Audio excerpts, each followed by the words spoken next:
오늘은 감사는 거룩한 관점입니다 라는 제목으로 함께 말씀을 나누겠습니다. 이 누가복음 17장에는 나병 환자 10명에 대한 이야기가 나옵니다. 나병 환자는 지금의 용어로는 한센병에 해당이 되고요. 이 나병이 갖는 당시의 의미 몇 가지가 있습니다. 다 좋지 않은 것들인데요. 첫째로 나병은 고칠 수 없는 병이었습니다. 둘째로 나병은 부정한 병으로 인식했습니다. 그 부정하다는 건 죄를 지어서 걸린 병 혹은 하나님이 심판하시는 병 이렇게 생각을 했다는 거예요. 그래서 세 번째, 사람들은 이 나병 환자들을 배척합니다. 이들은 공동체에 들어올 수 없었고 사람들과 접촉할 수 없었습니다. 그러다 보니 길에서 누구를 멀리서 만나더라도 이 나병 환자들은 스스로를 내가 부정하다, 나는 부정하다 소리를 질러서 사람들이 자기 가까이로 못 오게 했다는 것이죠. 지금으로 치면 일방적 사회적 거리두기 1km 대상자들입니다. 지금 우리는 다 서로 조심하는데 이거는 이 사람이 조심해야 되는 거예요. 왜냐하면 이 한센병, 나병 환자들은 그렇지 않은 병에 걸리지 않은 사람하고는 완전히 차별받던 시대다 이렇게 보시면 되겠습니다. 한센병이 왜 걸릴까요? 이 병의 원인에 대해서 그냥 쉽게 생각하면 선천적인 환자들도 있을 수 있겠고요. 후천적인 환자가 있을 수 있습니다. 대부분은 후천적으로 왔다고 보는데요. 자, 먼저 선천적인 환자를 놓고 본다면 그 사람의 일생은 정말 말 그대로 처음부터 지금까지 일생을 차별받으며 또 스스로를 원망하며 나는 왜 이런 병에 걸려서 이렇게 살 수밖에 없나. 아마 인생 자체가 원망과 불평, 어두움이었을 거라고 짐작할 수 있습니다. 만약 후천적으로 이 한센병에 걸린 사람이라면 이때 당시에 사람들은 자기를 보면 돌을 던지고요. 아마 그랬다면 그 병에 걸리기 이전의 삶을 항상 그리워했겠지요. 야, 내가 그렇게 건강했었는데 내가 이렇게 돼서 내가 이런 저주를 받고 이런 슬픔 삶을 사는구나. 아마도 매일마다 자기 자신을 하여튼 원인 모를 그 원인에 대해서 한탄하며 자책했을 겁니다. 그러나 분명한 공통점이 있지요. 선천적이든 후천적이든 이 나병 환자들의 공통점이라면 불가능해 보이는 소원을 항상 품고 있었다는 겁니다. 이 병만 나을 수 있다면, 이 나병에서만 노임받을 수 있다면 내 인생은 변화될 거야. 내 인생은 행복해질 거야. 또는 아마 막연하게도 그런 생각했을 겁니다. 누군가가 내 이 병을 치료해 주기만 한다면 나는 무엇이라도 줄 수 있다. 그렇지 않겠습니까? 그렇게 예상해 보는 게 합리적인 논리지요. 자, 그런데 간절한 소원이지만 그 소원은 스스로 생각해도 불가능해 보이는 거예요. 왜냐하면 그 누구도 이 병에서 치료받은 사람이 없었기 때문입니다. 자, 우리들에게도 좀 그런 부분이 있죠. 소원은 간절한데 스스로 생각해도 그게 사실 안 될 것 같은 소원. 그 경제적인 것이든 건강에 관련된 것이든 관계에 관련된 것이든 그 소원은 간절하게 있지만 그걸 소원이라고 말하는 순간 그건 불가능한 걸 이야기해. 쓸데없는 얘기 같이 스스로도 들리는 게 있다는 거예요. 자, 그런데 이 10명의 나병 환자에게 소식이 들립니다. 예수님이 지나가신다는 거죠. 그래서 여기에 일말의 기대감을 가지고 이들이 이렇게 외칩니다. 예수 선생이요. 저랑 따라하시기 바랍니다. 우리를 불쌍히 여기소서. 한 번 더요. 우리를 불쌍히 여기소서. 이게 키레이 엘레이손이라고 라틴어로 그 중세 때 그렇게 찬송하면서 외쳤던 표현이기도 합니다. 우리를 불쌍히 여기소서. 물론 이건 죄에 대한 회개의 고백으로도 쓰이지만 이러한 나병 환자 같은 처지가 어렵고 상황이 불쌍한 이들이 정말 호소처럼 예수님을 향해 외칩니다. 마치 우리 코로나 전국에 지금 우리를 향해 만약 예수님이 보이시면 요즘은 예수님이 오셔도 마스크 끼고 오실 것 같은 그런 분위기인데요. 예수님께 우리 그렇게 외치지 않겠습니까? 예수님, 우리 좀 불쌍히 여겨주세요. 우리 인류를 좀 불쌍히 여겨주세요. 이런 말이 그냥 나올 수 있겠죠. 자, 그런데 놀라운 건 예수님이십니다. 예수님이 이들을 보시고 너희의 몸을 가서 제사장에게 보여라 이렇게 말씀합니다. 왜 제사장이 보이냐면 이 사람이 부정하다, 정결하다, 혹은 병이 있다, 건강해졌다, 이거 판단을 제사장이 하기 때문인데요. 제사장에게로 가라는 것은 다른 말로 하면 내가 너희를 고쳐줄 수 있다, 혹은 제사장에 가서 고침받은 걸 확인할 수 있다는 걸 내재하고 있는 것이죠. 아마도 이들은 100% 믿진 못했을 거예요. 자기의 병이 고침받고는 싶었지만 정말 고쳐질까에 대해서는 100% 믿긴 좀 어려웠을 겁니다. 그런데 어쨌든 그들은 제사장에게로 갑니다. 근데 가는 도중에 어떻게 됐어요? 나음을 입은 거예요. 고침받은 거예요. 근데 그거는, 이 나병은 고침받았는지 안 받았는지 금방 알 수 있는 병이라는 게 특징이죠. 왜냐하면 얼굴에, 피부에 드러나는 병이기 때문에 아마 자기 얼굴은 자기가 못 봐도 자기 손가락을 봐도, 혹은 옆에 있던 동료의 모습을 보면서 서로 간에 깜짝 놀랐을 겁니다. 와, 당신 얼굴이 깨끗해졌어요. 와, 당신 모습이 깨끗해졌어요. 나아졌어요.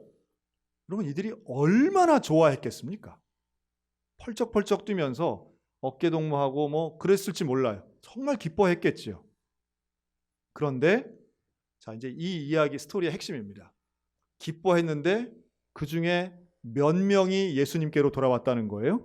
한 명이 돌아와서 예수님 앞에 머리를 조아리고 그 발 아래 엎드려 예수님께 감사를 표합니다. 자, 이게 이제 주제죠. 자, 이 부분에서 우리가 좀 예상할 수 있는 게 있는데요. 그러면 나머지 9명은 어디 있냐 예수님 찾으시기도 했는데, 이 9명은 예수님께 대해 감사하는 마음이 조금도 없었을까요? 있기는 있었을까요? 당연히 있죠. 자기들이 이렇게 기적처럼 혼자도 아닌 10명 모두가 고침을 받았다는 건 예수님 외에는 설명이 안 되는 일이에요. 그런데 이들은 기쁘긴 했는데 돌아와서 감사하지는 않습니다. 자, 여기서 중요한 걸 발견하는데요. 감사는 무엇인가? 라고 하면, 감사는 감사하는 마음을 가지기만 하는 게 감사가 아니라 내 방향을 돌이키는, 그래서 예수님께로 돌아오는 행동이 있을 때에 그것이 예수님 기뻐하시는 감사인 줄로 믿으시기 바랍니다. 예수님께로 돌아오는 거예요. 내가 달려가던 제사장에게로 가던 방향이 있어요. 그런데 그거를 뒤로 도는 거예요. 내가 지금까지 걸어왔던 그 길로 다시 전혀 방향을 180도로 뒤로 돌리는 거예요. 그래서 예수님께로 방향을 전환하는 행동이 칭찬받은 감사였다라는 거예요. 여러분, 감사는 마음으로만 하는 게 아니라 행동으로 하는 것임을 예수님이 가르쳐 주고 계십니다. 어찌 보면 좀 당연한 이야기인 것 같기도 하고, 또 다른 면으로 본다면 뭐 예수님은 마음으로 다 아시지, 사람이 진심이 중요하지 뭐 꼭 행동이 필요한가라고 생각할 수 있겠으나, 이 감사라고 하는 걸 제가 예를 하나 들어드리겠습니다. 왜 예수님이 이 사람을 이렇게 칭찬하시는가 하면, 10명 중에 1명이니까 몇 퍼센트인 거예요? 10%입니다. 행동하는 소수를 예수님이 지금 칭찬하시는데, 행동하는 감사, 이 가치가 있다는 거예요. 예를 들면, 여러분, 저는 지금까지 30대 중반부터 매년 여러 커플들을 결혼식 주례를 해왔습니다. 물론 요즘은 결혼 자체도 좀 줄고 결혼식 할 때 주례자를 세우지 않는 결혼이 훨씬 더 많은 세대이긴 하지만, 과거에는 주례자를 세울 때 항상 은사님, 선생님, 존경하는 분, 목사님들 많이 청하던 것이죠. 자, 그런데 저도 젊은 나이 때부터 주례를 섰기 때문에 제가 주례를 한 커플들이 제법 됩니다. 자, 그런데요, 놀랍게도 자기의 결혼 기념일쯤 되면 저한테 연락을 해서 저희 잘 살고 있습니다, 참 고맙습니다 하고 인사하는 분들이 계세요. 문자를 보내기도 하고요, 전화를 직접 주시기도 하고 작은 선물을 보내기도 하는 분들이 있습니다. 그러면 저는 그런 감사 인사를 받으면 얼마나 마음이 찔리는지 몰라요. 왜냐하면 저는 제 주례를 서주신 목사님께 그렇게 인사를 잘 못 드리거든요. 제가 확신하건대 여기 와 계신 기혼자들 중에, 주례자가 있는 결혼식을 하신 분들 중에, 결혼한 지 20년 넘은 분들 중에 주례자를 찾아가거나 주례해 주셨던 분에게 지난 수십 년 동안 2번 이상 인사하신 분 거의 없을 거라고 저는 확신합니다. 하나 더 말해 볼까요? 저는요, 매년 스승의 주일쯤 되면요, 저는 제법 많은 전화나 인사를 받습니다. 참, 그러면 그때 또 찔리는 거예요. 왜냐하면 그 전화를 받고 저는 그때야 비로소 저의 스승이고 저의 멘토 되시는 분께 연락을 드리곤 하는데요. 지금 제가 자랑을 하는 게 아닙니다. 목사님 그런 연락도 받고 참 좋으시겠네, 참 잘하셨나 보네, 이 판단이 아니라 아무리 양보해 생각해도 그것은 연락을 받고 감사 인사를 받는 저보다 감사를 표하는 그분들이 훨씬 훌륭하다는 거예요. 제가 진심으로 그분들을 존경하는 마음이 그 연락을 받을 때마다 우러납니다. 그리고 그분들은 당연히 소수입니다. 한 10%? 한 그 정도 되는 것 같아요. 여러분, 우리가 누군가에게 감사를 행동으로 표현한다는 것은 감사를 받는 사람은 물론이지만 하나님이 정말로 인정하시는 감사는 무엇인가? 행동하는 겁니다. 돌아오는 겁니다. 그리고 그 발 아래 엎드리는 겁니다. 말하는 것이고 행동하는 거예요. 행함이 없는 것, 그것은 믿음도 죽은 믿음이지만 감사도 생명력이라 풍성함 찾아볼 수 없습니다. 마음이 중요하지라고 하지만 진짜 마음이 있으면 행동 따라갈 수밖에 없습니다. 오늘날과 같이 연락하기 쉽고 얼마나 간단해요. 그렇게 많이 하는 카톡인데도 우리는 왜 그렇게 나에게 경제적인 이득을 주는, 소위 말해 비즈니스적 관계에 있는 사람에게는 그토록 고맙다고 반가반가를 많이 보내면서도 왜 우리는 과거의 어느 시점에 나에게 은혜를 주었던 그분들, 내 기억 속에 있는 그분들, 현재의 나의 상태에 큰 영향을 미치진 않지만 분명히 과거에 은혜를 줬던 그분들에 대한 감사는 당연히 무시하고 당연히 안 하는 것이 우리의 일상이다. 바쁘니까 못한다, 남들도 안 한다. 그러나 감사하는 사람은 지금도 잊지 않고 누군가에게 행동으로 감사하고 있다는 사실 기억하셨으면 좋겠습니다. 그런 면에서 감사는 행동이고요. 그 행동이 나오기 위해 감사는 기억해야 되는 것입니다.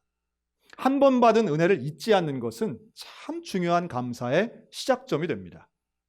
저는 교회 목회하면서 그런 분들 봅니다. 예수님을 믿는 여러 가지의 이유가 있는데요. 하나님이 내게 베풀어 주신 은혜가 너무 커서 하나님을 배반할 수 없습니다. 이런 분들 계세요. 그래서 그 표현이 이렇게까지 나오더라고요. 저는 하나님을 믿어드려야만 됩니다. 좀 이상하죠? 믿는 게 아니라 믿어드린다고요? 그 말은 실제로는 믿음이 생기기까지는 오랜 시간이 걸렸다는 거예요. 잘 믿어지지 않는다는 거예요. 그런데 하나님께 약속한 게 있는 거예요. 이런 분들이. 저희 교회, 우리 교회도 그런 분들 제법 되시는데요. 아이를 출산하고 그 아이가 어릴 때 아프잖아요. 애들이 아플 때 참 많아요. 그런데 가난의 이유 혹은 그 질병이 심한 이유 이런 것 때문에 병원에 가서 차도가 없는 거예요. 기도하죠. 또 옆집에 사는 그 권사님, 집사님의 권유를 받습니다. 교회 가면 나을 수 있어. 기도하면 나을 수 있어. 그래서 정말로 교회 가고 간절히 기도할 때 그런 기도하는 거죠. 아이의 머리에 손을 얹고 하나님 이 아이만 고쳐주시면 내가 평생 예수 믿겠습니다. 근데 애가 진짜 고침 받은 거예요. 병원에서 약도 잘 받고 수술도 잘해서 깨끗하게 나았어요. 여러분, 애가 아프다가 난 거는 참 많습니다. 그런데 어떤 분들은 그때 했던 그 기도를 평생 붙잡는 분들이 계세요. 그리고 하나님과의 약속, 일종의 의리와 같은 그 약속 지키겠다며 교회를 떠나지 않고 성경이 잘 믿어지지도 않고 뭔가 가슴에 와닿는 게 없는데도 꾸준히 그 자리 지키면서 신앙생활 하다가 결국은 수십 년 만에 예수님을 인격적으로 만나시는 분들 있는 줄로 믿습니다. 저는 이게요, 정말 한 가지 사건 가지고 반복해서 기억하고 하나님이 내게 이걸 주셨는데 그래 내가 일주일에 1시간 나가서 앉아있는 것도 못하겠어? 이런 분들 계시다는 거예요. 목사님 설교를 해도 난 잘 알아듣는 거 반, 못 알아듣는 거 반, 그래도 하나님 내 이렇게 주셨는데 믿어드려야지 이러면서 나와서 앉아있다 보니까 신앙이 생기고 예수를 만나고 구원을 받고 이런 영적인 경험들이 생기더라는 거예요. 여러분, 기억하고 행동하면 감사의 참된 본질이신 예수님 만나게 될 줄로 믿습니다. 그래서 감사는 거룩한 관점이라고 오늘 제목을 정했어요. 감사는 결국 기적이 아니라 기적을 일으키시는 예수님을 보는 겁니다. 왜 돌아온 한 사람이 중요한가? 사실 예수님은 9명 어디 있느냐라고 말씀하셨지만 그 9명을 저주하진 않으셨어요. 돌아오지 않은 9명에게 주신 신유의 기적을 다시 뺏지도 않으셨어요. 이들을 벌하시거나 원망하시는 게 아니에요. 오히려 제자들에게 정말로 가르쳐주고 싶으셨던 것은 기적이 중요한 게 아니라 기적을 통해서 예수님을 바라봐야 된다라고 하는 복음에 대한 가르침, 예수님에 대한 가르침, 하나님 나라에 대한 가르침을 제자들에게 주신다는 거죠. 오늘 우리가 감사를 통해서 예수님을 바라보면 그 예수님을 통해 진짜 감사, 본질적인 감사, 생명의 풍성함의 감사를 누리게 될 줄로 믿습니다. 사실 이 사람들이 나병이 나은 건 기적이긴 하지만 지금까지의 어떤 고생했던 걸 다 보상되는 것도 아니에요. 나병이 나았다고 해서 부자가 되거나 경제적으로 좋은 직업을 갖는 것도 아니에요. 세상적으로 본다면 그저 이제 조금 사람들 속에 들어갈 정도가 된 거지 무슨 대단한 기회를 얻는 것도 아니에요. 하지만 본인에게 그토록 원했던 소원이 이루어진 것보다 더 중요한 것은 돌아온 이 한 사람은 예수님을 집중해서 봤다라고 하는 사실입니다. 예수님을 만났고 예수님을 보았고 예수님 앞에 엎드려서 내 믿음이 너를 구원하였다라고 하는 믿음을 통한 구원을 경험했다는 거예요. 그리고 이 사람에 대해 예수님은 의도적으로 그는 사마리아인이다, 즉 이방인이다 라고 말씀하는데요. 당시의 사람들이 제일 부정하게 여긴 두 종류가 있죠. 하나는 이런 질병 걸린 사람, 부정한 질병에 걸린 사람, 또 하나는 이방인들이에요. 근데 이 두 가지가 이 사람한테는 다 있는 거예요. 그럼에도 불구하고 오늘 주님은 이 사람을 칭찬하십니다. 저는 오늘 이 시간 우리 모두가 하나님 앞에 올 한 해 힘들고 어려운 일 많았지만 그러나 감사하기 위해 이 자리에 모였는데 우리 각자의 감사가 다양할 수 있다고 생각합니다. 그런데 그런 다양한 감사 속에서도 예수님을 특별히 감동시키는 감사가 있을 수 있다고 저는 보는데요. 저는 우리 교회가 예수님을 기쁘시게 해드리는 감사의 교회가 되었으면 좋겠습니다. 그런 면에서 오늘 1부, 2부, 3부 예배 때마다 사실 올 한 해 제가 제일 좀 안타까웠던 것은 예배를 온라인으로 드리고 이런 부분보다 참 제 마음을 늘 좀 안타깝게 한 것은 우리 교회가 1년 동안 세례를 한 번도 못한 거예요. 교회에 주신 온전한 사명, 세례를 베푸는 것, 구원받은 자를 하나님 앞에 고백하고 교회를 통해 세례 받은 사람의 수가 늘어나는 걸 하나님 원하시는데 우리가 그걸 못했잖아요. 그런데 오늘 1, 2, 3부를 통해서 세례를 주고 유아 세례 베풀고 많은 분들이 입회를 했습니다. 얼마나 감사한지 몰라요. 오늘도 이 11시 예배에 우리가 세례식을 베푸는데요. 이 세례를 통해 예수를 안 믿던 사람이 나 예수님 믿습니다. 나의 죄를 담당하시고 십자가에 달려 돌아가시고 3일 만에 부활하시고 그 예수님 다시 오실 걸 내가 믿습니다라고 어제도 세례자 교육하는데 그렇게 고백하는데 제 마음이 감동이 되더라고요. 여러분, 기적은 무엇입니까? 코로나19가 사라지는 것보다 더 큰 기적은 영혼 하나가 하나님께로 돌아오는 일인 줄로 믿습니다. 예수님을 믿는 것이 기적 중에 기적인 거예요. 그래서 그걸 위해 예수님 이 땅에 오셨습니다. 여러분, 오늘 우리가 강단에는 지금 이 위에 있다가 예배 끝나고 한번 이렇게 점심 식사하시고 올라오셔서 보셔도 좋겠어요. 정말 별게 다 있습니다. 이 위에. 뒤에도 있고요. 농사진 쌀도 있고 과일도 있고 배추도 있고 직접 산에 가서 허가 받고 딴 초대형 영지 버섯도 있고 이런 게 다 허가 받고 한 거예요. 고구마의 과일에 우리 교인들이 하신 그리고 이거를 이틀에 걸쳐서 우리 권사님들이 정성껏 다 데코레이션을 했어요. 또 오늘 우리가 지난 한 달간 쓴 성경 필사 성경을 봉헌할 겁니다. 또 우리가 정성껏 준비한 그토록 어려운 상황에서도 준비한 헌금을 하나님께 드리는 날이죠. 그러나 무엇보다 참 제 마음에 감사한 것은 예수를 믿지 않던 영혼이 예수를 믿습니다라고 고백하여 그 영혼을 우리 교회가 하나님께 올려드릴 수 있다는 것, 이게 얼마나 감사한지 몰라요. 내 사랑하는 자녀를 주님께 드리며 믿음으로 잘 키우겠습니다 하며 오늘 오전 9시 예배 때 내 가정이 오늘 유아세례 했는데요. 얼마나 감사했는지 몰라요. 오늘도 지금 이 순간도 하나님 앞에 좀 집중하여 예수 그리스도를 바라보셨으면 좋겠습니다. 우리의 상황은 여전히 힘들고 어려운 것 많이 있지만 예수를 바라볼 때 진정한 감사할 수 있습니다. 우리가 행동으로 예수님이 내게 주신 그 구원의 은혜를 기억하고 예수님께 나오는 행동을 통해 관점을 주님께 고정하면 우리의 인생은 감사로 채워질 것이고 우리 주님은 우리를 향하여 칭찬하실 줄로 믿습니다. 그 예수님 똑바로 바라보며 온전히 붙잡고 우리 일생을 거룩과 감사로 살아가는 하나님의 백성들 다 되시기를 주님의 이름으로 축원합니다.